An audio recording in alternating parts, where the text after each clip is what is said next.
देखिए, मनुष्य का जीवन अत्यंत पवित्र जीवन है, लेकिन मनुष्य अपने दुष्कर्मों के द्वारा, गलत कामों के द्वारा, अनुचित कार्यों के द्वारा अपने जीवन को बर्बाद कर डालता है। परमपिता परमात्मा ने कहा मनुष्यों से, हे मनुष्य, तुमको मैं संसार में भेज रहा हूँ अच्छे कर्म करने के लिए। जब वही मनुष्य अपने माँ की गर्भ में रहता है तो ईश्वर से ही प्रार्थना करता है, ईश्वर हमें माँ के गर्भ से बाहर निकालो, वहाँ जाकर तेरी भक्ति करूँगा, पूजा करूँगा। लेकिन वही मनुष्य इस संसार में आने के बाद परमात्मा को भूल जाता है। लेकिन कहावत है कि जो व्यक्ति भूलता है और सोचता है कि मैं परमात्मा के साथ धोखा कर रहा हूँ, लेकिन परमात्मा के साथ कोई धोखा नहीं कर सकता, क्योंकि वह सर्वव्यापक है, सर्वत्र व्याप्त है, उससे कोई जगह खाली नहीं है। वह परमपिता परमात्मा संपूर्ण ब्रह्मांड का मालिक है, स्वामी है। और जिस परमपिता परमात्मा ने आकाश गंगा बनाया, आकाश गंगा में अनेकों नक्षत्र उप नक्षत्र है, और ना जाने जिस तारे को, जिन तारों को आप देखते हैं, ना जाने उन वे सभी तारे अपने आप में कितने नक्षत्र होंगे, उन पे और उप नक्षत्र होंगे, उपग्रह होंगे।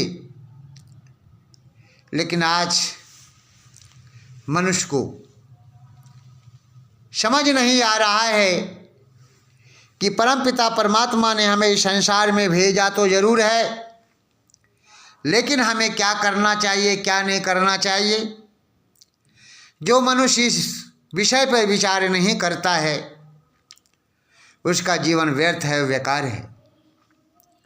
मनुष्य का जीवन, जैसा कि शास्त्रों में कहा गया है कि अनेक जन्म जन्मांतरों के शुभ संस्कारों के बाद कहीं प्राप्त होता है या मिलता है, इसी से साबित हो जाता है कि हमारा जीवन परमपिता परमात्मा ने पवित्र बनाकर पहले भेजा था, जब हम किसी समय जन्म लिए होंगे, और पुनः परमपिता परमात्मा ने हमें इस संसार में अच्छे कर्मों के लिए भेजा है।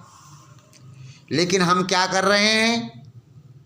हम चकाचौंध दुनिया में आकर परमपिता परमात्मा को भूल जाते हैं, लोगों को धोखा देते हैं, गरीबों की झोपड़ियों को उजाड़कर उन झोपड़ियों की जगह अपना महल बनाते हैं, गरीबों को सताते हैं, अनाथों को सताते हैं, मारते हैं, पीटते हैं, निर्दोषों को गालियां देते हैं।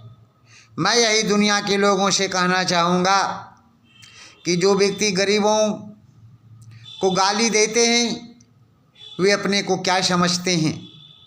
जो लोग परमात्मा को गाली देते हैं, वे अपने को क्या समझते हैं? लेकिन परमात्मा न्यायकारी है, वो इसका प्रभाव कुछ भी नहीं करता, क्योंकि परमपिता परमात्मा जानता है, सर्वज्ञ है, कि अमुक व्यक्ति हमें गाली भी दे रहा है तो उसके गाली देने से क्या होगा? मैंने उसे जन्म दिया है, फिर भी परमपिता परमात्मा उस पर दया करता है। लेकिन वो दुनिया के लोगों, मैं यही कहना चाहूँगा कि परमपिता परमात्मा का जो नियम है अटल है, सत्य है।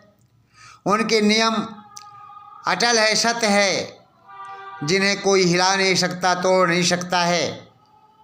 इसलिए जो व्यक्ति संसार में आया है उसे यहाँ से जाना ही पड़ेगा। यहाँ कोई रुकने वाला नहीं है, ना कोई रुका है ना रुकेगा।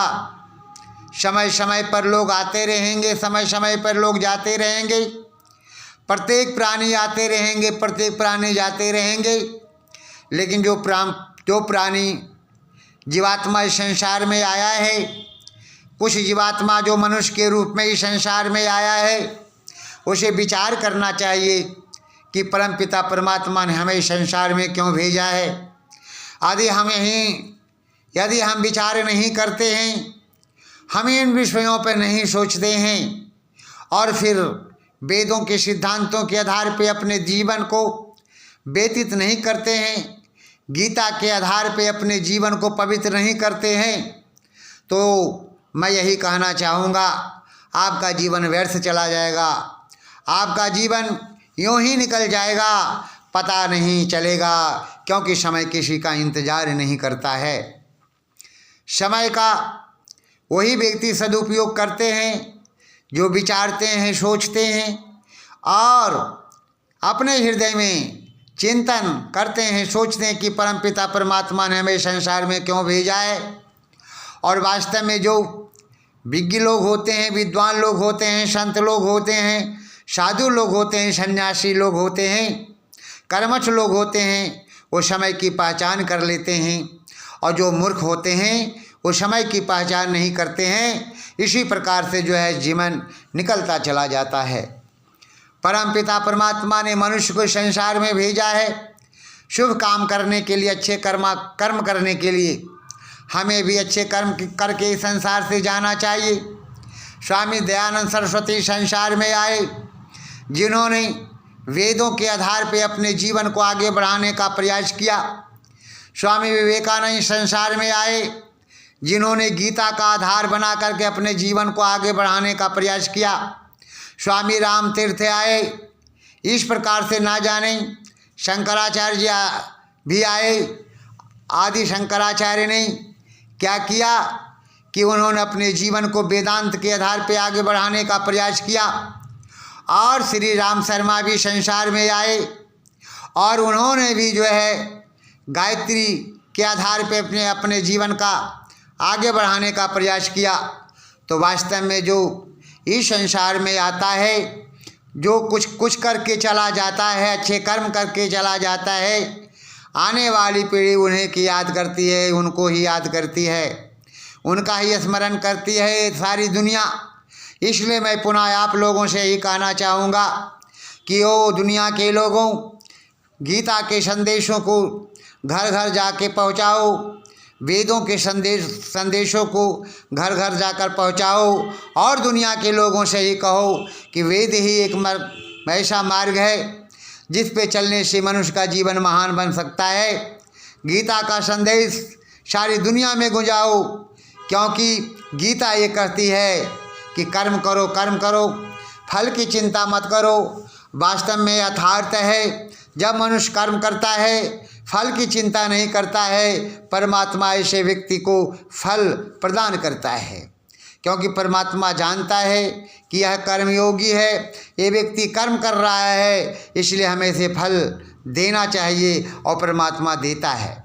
मैं यही पुनः कहूँगा कि वो दुनिया के लोगों, परमपिता परमात्मा की भक्ति करो, ईश्वर की उपासना करो। ईश्वर की उपासना करने से मनुष्य का मन शांत होता है, मनुष्य का हृदय पवित्र होता है और फिर सारे लोग उनसे जुड़ने लगते हैं। और वास्तव में यथार्थ है, जब व्यक्ति अच्छा कार्य करता है तो निश्चित है उनसे लोग जुड़ना प्रारंभ कर देते हैं।